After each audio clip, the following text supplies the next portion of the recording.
Mark Rogers TV, the voice of college football, coming back on a live stream at, let's see, it's about 7:45 Eastern time on a Wednesday night. We just got done talking to Claire Crawford, Ohio State football talk. It's been released. It's right there posted for you right there on my YouTube channel, talking about the Buckeyes quarterback situation, of course, minus Joe Burrow, plus Dwayne Haskins, plus a lot of talented wide receivers. And we also talked Ohio State history and responded to your comments and questions on the chat that were very, very colorful concerning Ohio State's win over Miami at the Fiesta Bowl in particular, and rivalry with Michigan. A little bit later tonight, we're coming at your way at 8:45 Eastern time with Danielle Alveri. She's with Bruins Online, Gojo Bruin. You can also catch her on her Twitter, as well as we're going to debate the Central Florida claim for a national championship and also some UCLA football talk. I came across this being roughly 100 days until the start of college football. 100 items on CBS Sports. 100 days away. Here are 100 things to fire you up for college football 2018. And of course, we provide that for you each and every day here at Mark Rogers TV. The voice. I'm going to pound this home. The voice of college football. Nowhere else do you find the content, the analysis, the discussion, the debate with myself, of course, and the best bloggers, broadcasters, and writers in the industry. But let's run down this list, and I will, at the same time, be checking out the chat to see what resonates with you about these 100 items listed on CBS Sports leading up to the college football season, as we are just about 100 days away. Number one, you've got Nick Saban versus the world. We, of course, know that that's Nick Saban and his 5 national championships, chasing the Bear, Paul Bear Bryant, who has the most poll national championships dating back to the beginning of the polls in 1936, the AP and the UPI at the time, later USA Today, then ushered in to the BCS era in 1998 and the college football playoff in 2014. So Nick Saban has done it in a more difficult era, not because the teams are more difficult or the landscape is more competitive necessarily. It's because first and foremost is that he's had to win playoff games against the best team. So he has not had a situation where he could backdoor his way into a national championship by claiming some random poll voted his team number one, or that he got the luxury of being, example here, 1994 Penn State's football team that won the Big Ten championship undefeated, went to go play Oregon in the Rose Bowl that was 8-3. So Nick Saban versus the world. Who do you take? If you've got the field or Nick Saban, if you've got Nick Saban in Alabama, or you've got the likes of Clemson, Miami, Georgia, Ohio State, Oklahoma, and the other contenders for the college football playoff. Do you take the field? Do you take Nick Saban? That's item number one. And at this pace, we're going to be here all night, and we've got to clear the way for Danielle Alveri to join us at 8:45 Eastern time to talk Central Florida and UCLA. All right, number two, Clemson national title potential hinges on its quarterback situation. Well, we know that one Kelly Bryant has moved on. Therefore, it's a situation in which most people believe that Trevor Lawrence will be the starting quarterback there at Clemson this season. So we need to talk Clemson football in the next several days, and we will hunt down our Clemson contributors, Mark Gordon and Ryan Cantor, to do just that with big Clemson quarterback news on the horizon. And the play of the quarterback there at Clemson was meaningful, very much so, in the 2 appearances in the national championship, with the likes of Deshaun Watson hanging up 500-plus yards against the Tide and winning the second time, versus the complete collapse of the offense in the 2017 national semifinal against Alabama and scoring just 6 points. Number 3 is the Pac-12 wide open. I believe that it's fairly wide open compared to the stalemate that appears to be the situation in the other 4 conferences, especially the ACC, the Big Ten, and the SEC, where we have a clear-cut 1 or 2 with Ohio State, Wisconsin, Penn State. Maybe Michigan gets into the mix. Clemson has a hold on the ACC, it would appear, with Miami with a bit of a shot. And then Alabama and Georgia waiting for the SEC championship game in Atlanta unless something unforeseen happens in that conference. And then, of course, USC would appear to be, despite the quarterback situation and a young uh, team at certain spots, the clear-cut favorite in the Pac-12 South to take on the winner of Washington and Stanford. So, yes, the Pac-12 would be the most wide open of the conferences, I believe, with USC vulnerable in the South and Stanford and Washington to be the two major powers in the North. I can't imagine anyone's going to get past those two. So Huskies and Cardinal versus likely USC if they get their act together. They've got the most talent, but UCLA will have a chance, as will Arizona. A lot of people like Utah as well in the Pac-12 South. Got point number 4. This is 100 items listed on CBS Sports leading up to the 100 days we're counting down to the kickoff of college football 2018. Lincoln without Baker. Baker Mayfield, like him or hate him, made that offense work and made it the most prolific in college football with his playmaking skills, minus the issues of turning the ball over. He was able to keep the football in possession while still making wild and crazy plays and make them work. How well would this offense work without Baker Mayfield, and also consider the losses along the offensive line, one that was one of the very best in college football this past season? So I'm going to get through 10 of these items, and then I'm going to check out the chat to see if anything's resonated with you guys. Scott Frost and the resurgence of Nebraska. Slow the roll. Slow it down. Nebraska's not back, and Nebraska against the 2018 schedule is definitely not back. Scott Frost is an exceptional, the best young football head coach in America. Look what he did at Central Florida from 0-12 to 13-0. And he brought his staff with him, and it's a new vibe, a new feel. We are going to see a new Nebraska football team to an extent, but he can only change over the roster so much. Those freshmen are only going to have so much of an impact. Nebraska's a 5 or 6 win football team this season. 6, Joe Burrow and his arrival adds intrigue at LSU. Certainly it does. We've talked a lot of Joe Burrow in recent days. Much is expected of a guy who has yet to play a meaningful down of college football. Number 7, Michigan can win the Big Ten with good, but not great quarterback play. I agree with that. I think Michigan has close to the most talented roster in the Big Ten, second to Ohio State and very close to the Buckeyes. Penn State's there, Wisconsin's there, but Ohio State is the best roster in the Big Ten, and Michigan's close.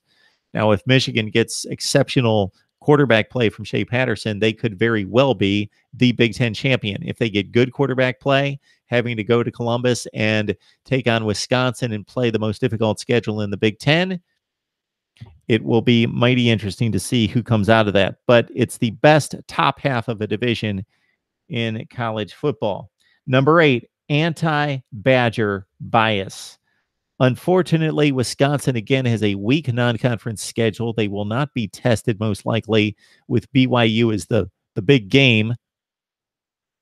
They do play Michigan in particular outside of the division. 2 things are true. Number 1, Wisconsin can win a national championship. And number 2, the margin for error to even be considered for the playoff is razor thin. They're going to be in a similar situation as they were last season. They will want to face an undefeated or 1-loss East winner as opposed to what they had to face with Ohio State and 2 losses this past year. Wisconsin needs to play a top 5 team in the Big Ten championship, most likely to get to the college football playoff, considering the weak non-conference slate. Number 9, the Lane Train will try to keep pace after a blazing start. It took a few games for everything to fall into place, but the Owls hit the gas after September and beat all 8 conference opponents by an average of 22 points per game, then hung 41 on North Texas in the conference title game and 50 on Akron in the bowl game. Florida Atlantic is going to be interesting to keep an eye out on. Don't have their schedule pulled up right here, but the non-conference slate, and I'm sure they have somebody out of conference to tackle with. I believe it's Oklahoma, and they're just a 13-point underdog. Now, this is all off the top of my head. I believe FAU goes to Norman and faces Oklahoma as just right now a 13-point underdog, which would be unthinkable otherwise. Florida Atlantic, Oklahoma, that's typically a 5-touchdown game. But Lane Kiffin and the boys coming off a tremendous 2017. And finally, at number 10, Mario Cristobal taking over the Oregon program. Will the Ducks be back after playing better in 2017, but coming down the stretch and losing to Boise State in the Vegas Bowl and finishing 7-6? But with Justin Herbert back healthy and at quarterback, the Ducks may have something to say and dispute my Washington Stanford lock on the Pac-12 North. Well, let's check out the live chat and see if you guys have anything for the first 10 items that were listed on CBS Sports today. Of the 100 items that are most interesting heading into the college football season with just 100 days left. What you got? Resurgence of Nebraska, Ryan says. I lost track of that comment. It all got started with Andre. He's all over the place with Clemson shutout Ohio State. When was that game? That was like 40 years ago, wasn't it, Andre? Okay, Clemson whipped Ohio State. Still pounding home that point. Okay, Dennis Wilson, Miami Penn State game, how I cried. You guys must be watching some other video, but that's okay. I got you here, and I love when you guys jump on the chat and talk college football. But Clemson, Ohio State, yes, they did play a couple times in the last few years, and the Tigers were a little bit better the one time and a whole lot better the second time. Penn State, Miami, 86. Yes, Dennis. Let's move it up to the current season we're getting prepared for here in 18. And the 10 items I just listed on the CBS 100 things to get us hyped up and fired up for the 2018 college football season, with the season 100 days away. What is good, Dondre? Of course, the Clemson Tigers, all good. All right, what else do we have here on the chat? Ryan's on the line, Dennis on the line, Dondre on the line. Hunter Johnson left, not Kelly Bryant. My apologies there, Dondre. Thank you so much for setting me straight. I don't know how I made that mistake. Of course, Hunter Johnson, and he a 5-star when he was coming out. Do we have any predictions, Dondre? Any predictions about where Hunter Johnson will land? I would love to know. Would love to hear. Scott Frost takes over the Big Ten by 2020. Really, Dennis takes over the Big Ten. Takes over the Big Ten. We need to remember the recruiting challenges there at Nebraska.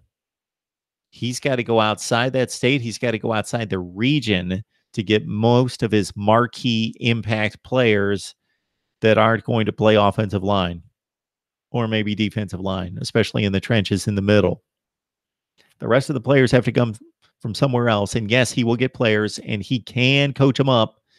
But I liken this situation to what Michigan State and Wisconsin have become. And that's really, really, really, really good programs.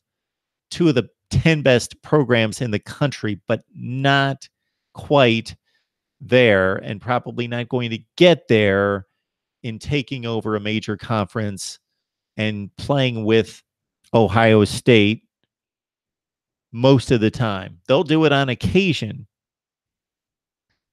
Ryan, LSU has team half made up of JUCO and graduate transfers. However, they really need all those transfers to work out if they want to be good this year.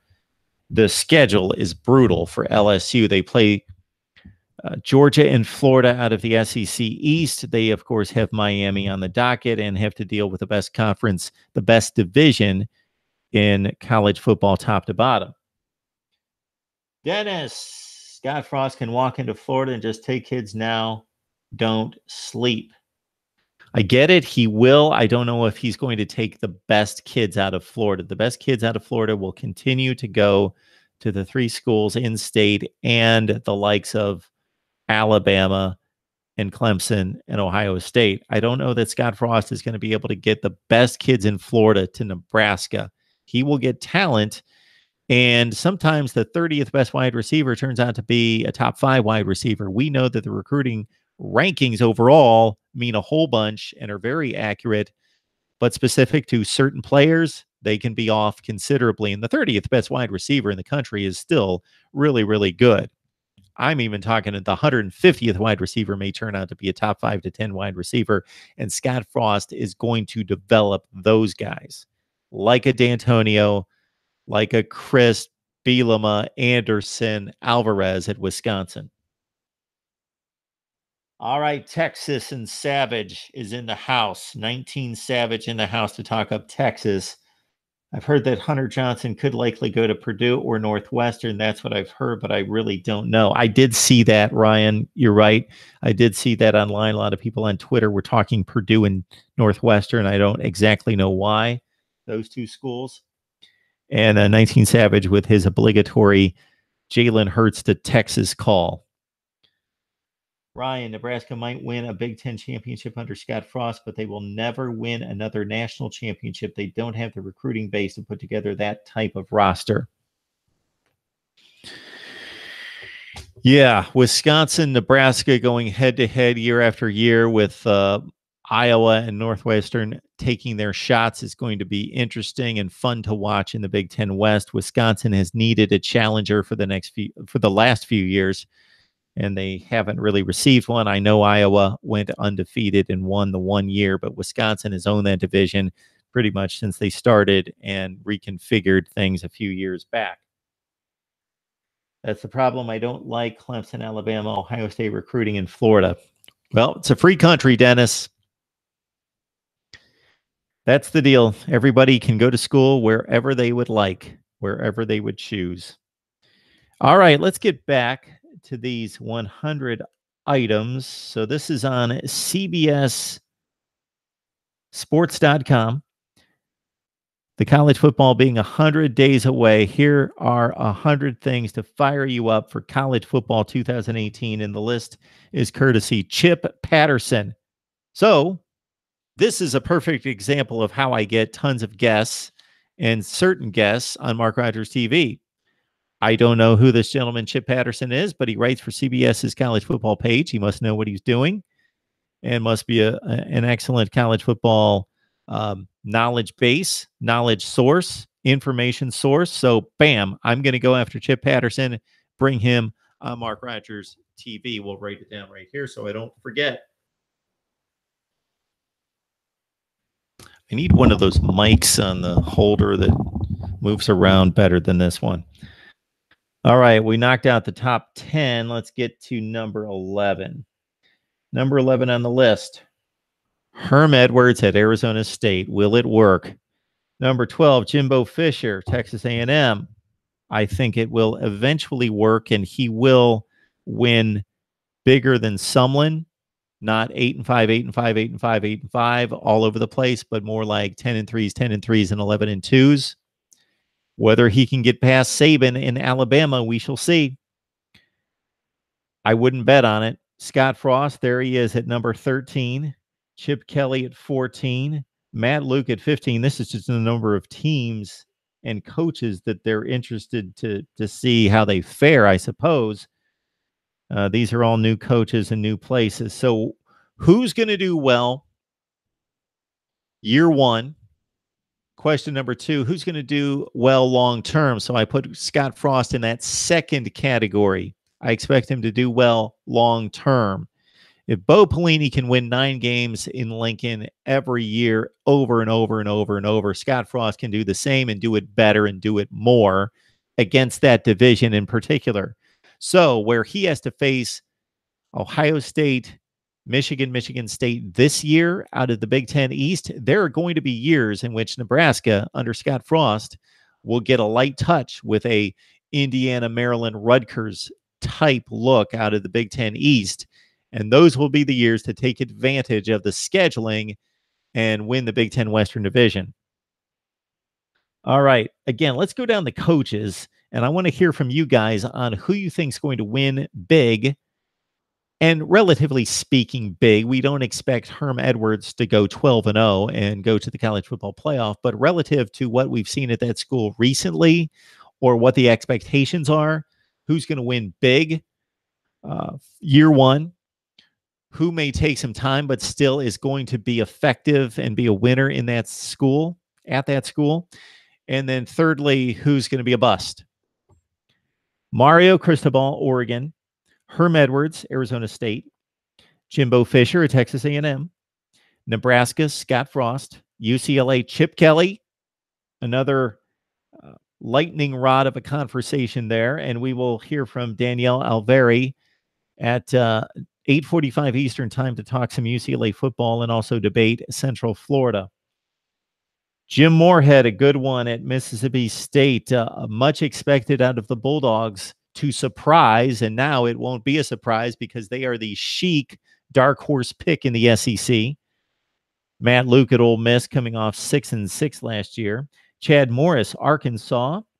Dan Mullen, Florida. Jeremy Pruitt, Tennessee.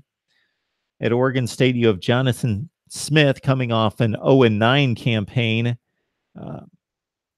The last season there for Gary Anderson, who left mid-season, and of course Willie Taggart at Florida State. All right.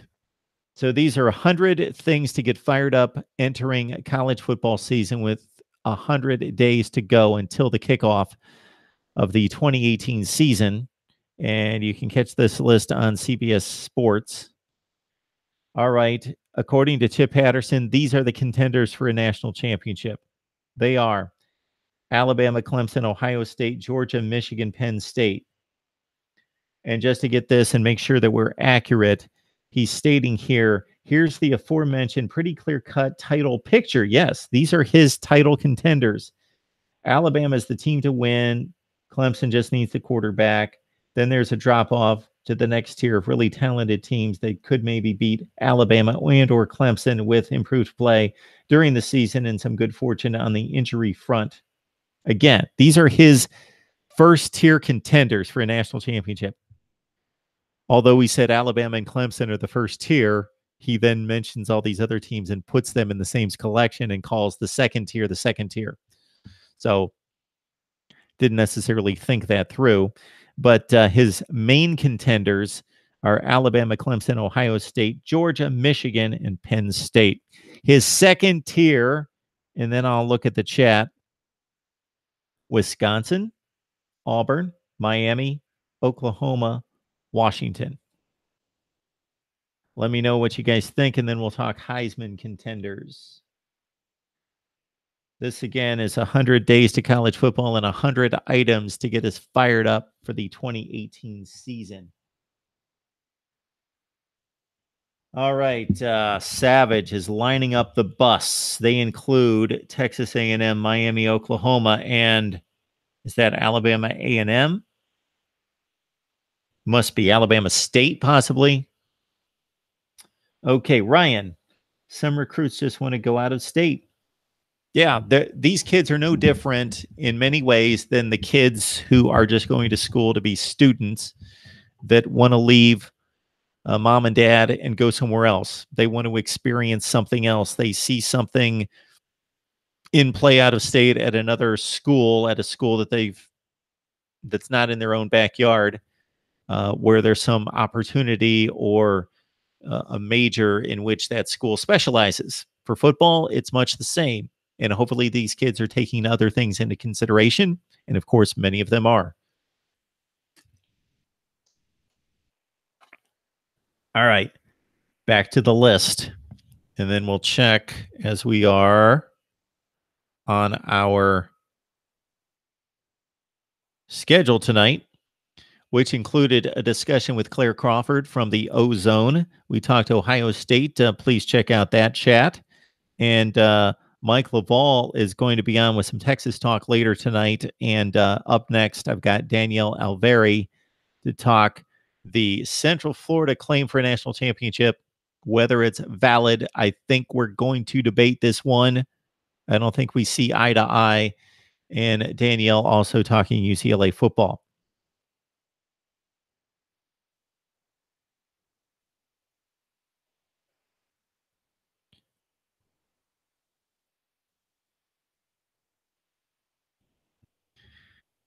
All right, so those are the first and second tier contenders according to Chip Patterson.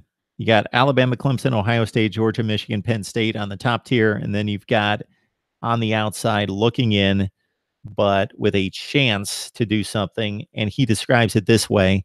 While the SEC broke the idea early that two from the same league can't make the playoff chances, or the only two teams can emerge from the SEC Big Ten cluster of seven contenders and sleepers. That's where I think teams like Miami, Oklahoma, and Washington look particularly interesting, with favorable schedules and a good shot to join the SEC and the Big Ten winners in the playoff. Wisconsin, Auburn, Miami, Oklahoma, Washington. What do you think about those teams? All right. Heisman Trophy candidates. He's got a slew of them. And most of the typical cast of characters here. Bryce Love, Stanford running back. Jonathan Taylor, Wisconsin running back. Jake Fromm of Georgia, quarterback. Alabama's Tua Tagovailoa, quarterback, of course, and quarterback Khalil Tate out of Arizona. More quarterbacks with Shea Patterson, Michigan. Kyler Murray of Oklahoma. Running back J.K. Dobbins of Ohio State. Will Grier, West Virginia Mountaineers quarterback. Trace McSorley out of Penn State. Jalen Hurts. How are they going to work that? Tua and Jalen, they both are contending for Heismans. Jalen Hurts, quarterback, Alabama, and Jarrett Stidham of Auburn. All right. Then he's got his second tier, sleeper Heisman. This is more interesting. Any one of us could have listed the Heisman favorites. Who are the sleepers? Cam Akers, Florida State. What do you think? Dwayne Haskins, quarterback, Ohio State. Oregon's Justin Herbert, who we see in most NFL mock drafts for 2019 as a top 5 pick.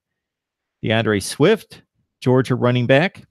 Mackenzie Milton, quarterback for Central Florida.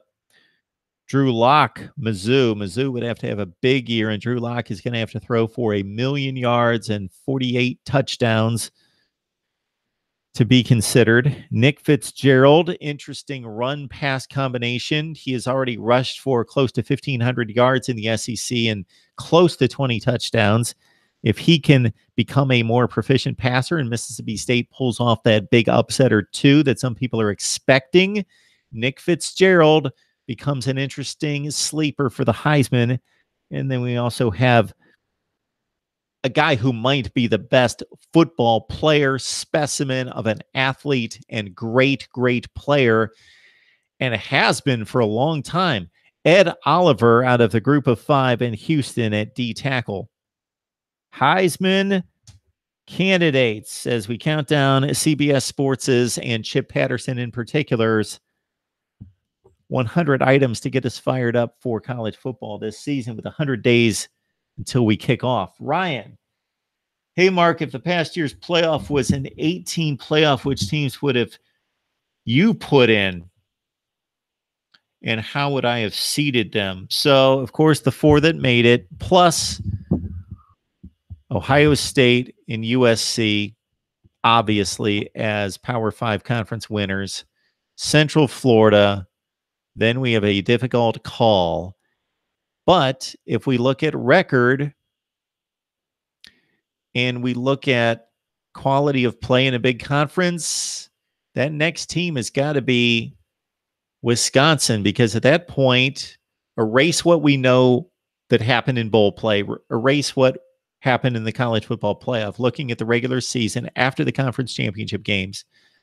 The conference championship game losers would be TCU, 3 losses, out. Auburn, despite a really good schedule and defeating 2 number 1s in 3 weeks, out with 3 losses. Miami, 3 losses, out. So it's pretty clear cut that Wisconsin would be that other seed. If I was going to seed the teams, I would go with the conference championships first and foremost. That's where I would value those teams. So I would go with USC 5, Ohio State 4, Oklahoma 3, Georgia 2, Clemson 1.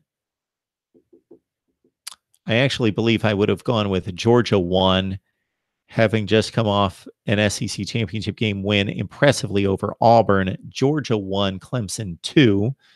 Then Alabama 6, Central Florida 7, and Wisconsin 8. Those would have been my seedings, Ryan. Thanks for asking. I don't think that's a playoff for 18. Clemson lose. Some of these comments. Fact check, spot check, grammar check, typo check before you send.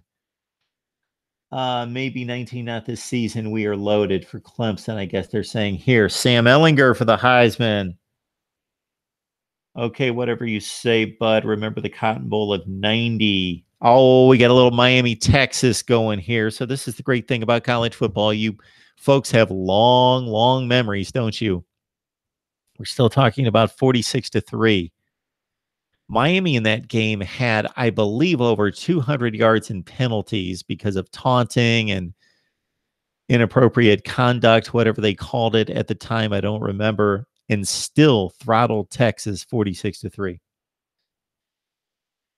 Miami won't lose 3 games anymore. Never in the history of Miami football going forward will they ever lose 3 games again. Won't happen, Dennis. UCF could beat Alabama. Well, Big Papi JT, that sounds ridiculous. But considering what happened last year on the field, Auburn beat Alabama, Central Florida beat Auburn. I would never in any way have predicted myself Central Florida to beat Alabama if they would have played last year. But I would not have been shocked. I do think that Auburn played its best game of the season against Georgia and Alabama, of course.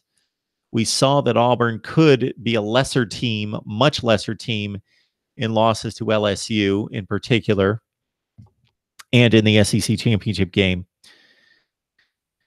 And Alabama, the point that was made several times in the Alabama-Ohio State debate that I will give to Alabama is obviously they didn't lose to anyone like Ohio State lost to Iowa, and they were a very consistent football team week to week, generally very consistent. They just didn't beat anyone of significance.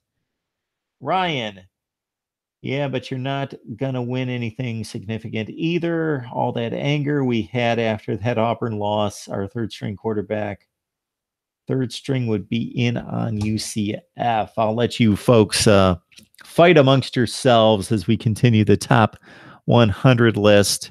And these are the 100 items listed by Chip Patterson of CBS Sports to get us fired up for the college football season. Playmakers. Okay, so we know the Heisman Trophy has been discussed. He listed those favorites and the sleepers. These are apparently guys that play other positions who are just game changers. Trey Adams, offensive tackle, Washington. DeAndre Baker, corner out of Georgia. Nick Bosa, defensive end, Ohio State. A.J. Brown, Ole Miss wide receiver. Wide receiver, Marquise Brown out of Oklahoma. Devin Bush, the linebacker from Michigan. Raekwon Davis, defensive tackle, Alabama. Ryan Finley, quarterback, NC State. Cleveland Farrell, defensive lineman, Clemson. Rashawn Gary, D tackle, Michigan.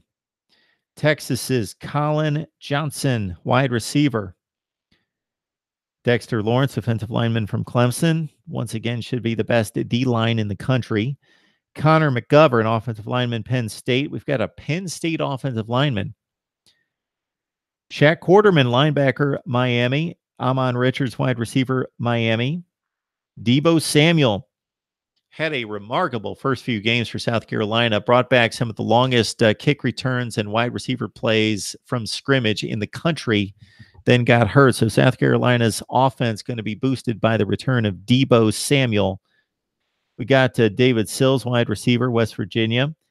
Devin Singletary, the running back from Florida Atlantic. Devin White, linebacker, LSU. Christian Wilkins, the D tackle from Clemson. Greedy Williams, corner from LSU. And Alabama's Jonah Williams, offensive tackle. All right. Think about the games you can't wait to see. We've talked about most of these games already and we're just into May. So Mark Rogers TV for the next few months is going to be must see, setting you up for 2018 in terms of quarterback battles, position battles, top 5 in the conference. We've got our first one coming up tomorrow night, top 5 at 2 positions in the Pac-12. And we've got all our rankings ready to go, 130 all the way up to number 1. I've just started to do the research, started to just put together notes on the 130 teams in the nation, FBS football, to rank them 130 up to number 1, and the schedules. I love doing the schedules, 68 up to number 1. But these are the games that you can't wait to see, that I can't wait to see, that Chip can't wait to see these games. This is his list. Michigan and Notre Dame. Alabama, Louisville. Huh? Okay. Auburn, Washington. Tennessee, West Virginia, Miami, LSU. Those are all week 1 games. Week 2. Clemson, Texas A&M, TCU, Ohio State, USC, Texas, as we go into week 3. FAU and UCF. The alphabet soup game, and should be a good one, with Lane Kiffin taking on Josh Heupel. Texas A&M, Alabama on the 22nd, Ohio State, Penn State. As we move into October, we've got Texas, Oklahoma, of course, Florida State, Miami, Wisconsin, Michigan, Georgia, LSU, Clemson, Florida State.